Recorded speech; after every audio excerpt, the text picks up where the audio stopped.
Tonight, maybe we get some fireworks at Lambeau Field. Probably not. But maybe. Maybe. We can hope. Packers laying 14 points, hosting the Saints. The Packers are minus 1,000 on the money line. The Saints are plus 650. Your total is 42 and a hook at BetMGM, the sportsbook born in Vegas. So initially, I was going to go with the Saints just because I thought it was a monster number. I don't want to lay 14. And I will say that the Saints have looked a lot better since Darren Rizzi took over as head coach. But the more I look at this game, once I went into the numbers, once I looked at the matchups, I don't want to lay 14 with anyone. I have to have a really strong conviction in the NFL to lay a number that big. But I do think the Packers are the right side. That would be my lean, Chelsea. Yeah, I think we've already seen this in the NFL this year where you're right. 14 is certainly a lot of points. But I'm trying to think of the last time we had a massive spread like this. Wasn't it the Ravens against, I think it was the Giants? Like, what was that spread like? It was maybe 15. And I'm pretty sure the Ravens covered it. So if you're thinking the gap between the Packers and the Saints is that big, I think maybe it's not the worst play, especially when you're talking about Lambeau in December. You're talking about a Saints team who was quarterbacked by Spencer Rattler, who sure is a step up from Jake Haener, the Disney Channel quarterback, or somebody who at least looks like somebody who would play a quarterback in a Disney Channel movie.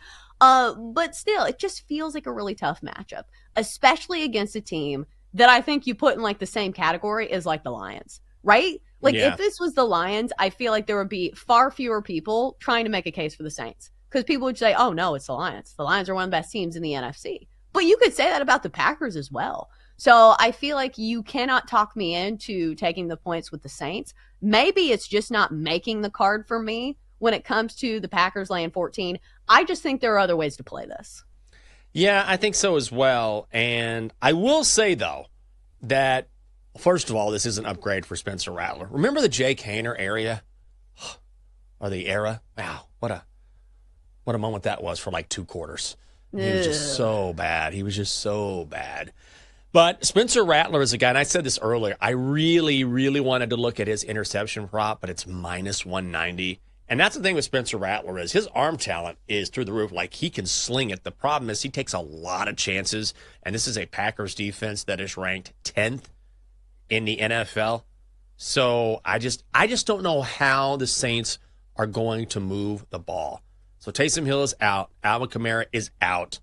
You've got Spencer Rattler at quarterback. He's not Derek Carr.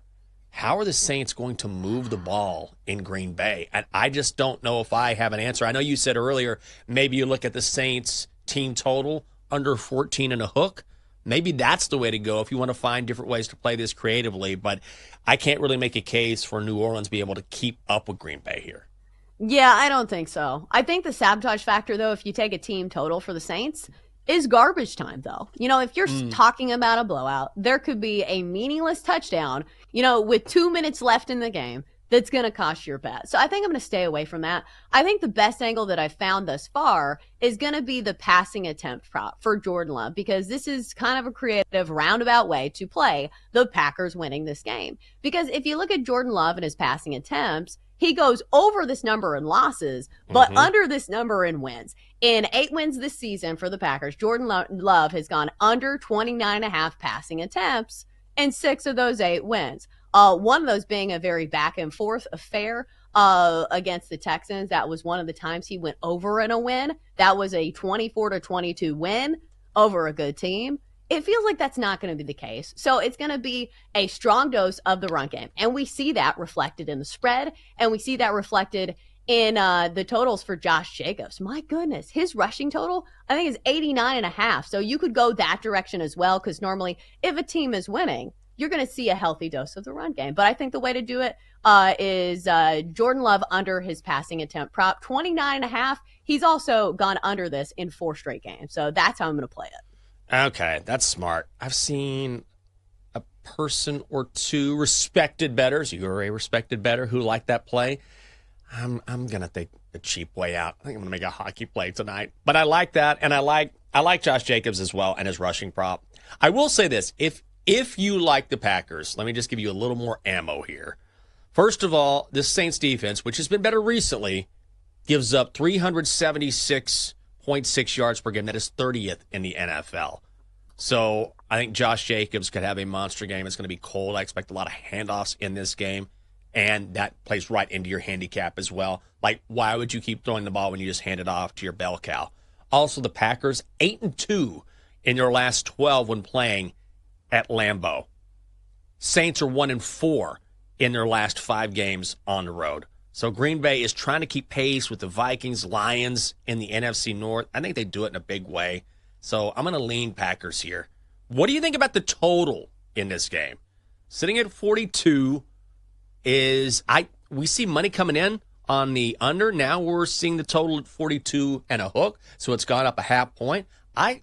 Money is on the over. I like the under here. I think it just really depends on if it's a blowout or not and how much they're willing to put their foot on the gas pedal in this game. So that makes me a little nervous because this is a good Packers offense. It can score in a hurry. You know, Jordan Love certainly has the explosive play potential in a lot of his receivers. So 42 and a half, I don't know. I would lean towards the under, but I don't feel comfortable with it. Because do you really feel that comfortable in playing a total in a blowout game? No, because you don't know how many points that the Packers are going to pile on. I don't trust the Saints to really score any, but if that's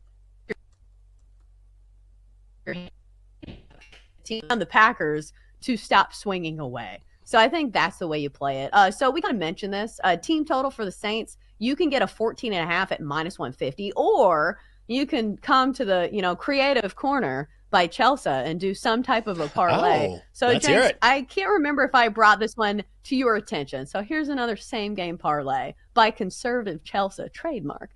So Josh Jacobs, anytime touchdown scorer, and the Saints team total under 19.5. That's -110. Oh, yeah. Isn't that the way to go? I like that. You taught me into a parlay over the weekend. I like that quite a bit. You're making me want to have a big card, but I'm coming off a good week. I'm coming off a perfect week, and I kind of don't want to mess with it. You know what I mean? No stress. Then don't. Yeah. But I think, here's what I think. I think you have the right idea, which is, okay, if you want to lay the number, lay the number. I really like the under in this game, but I think this is, when you see a number this big, this is a chance for you to maybe just look at things a little bit differently, shift your strategy a little bit, and find different ways, and I like that a lot.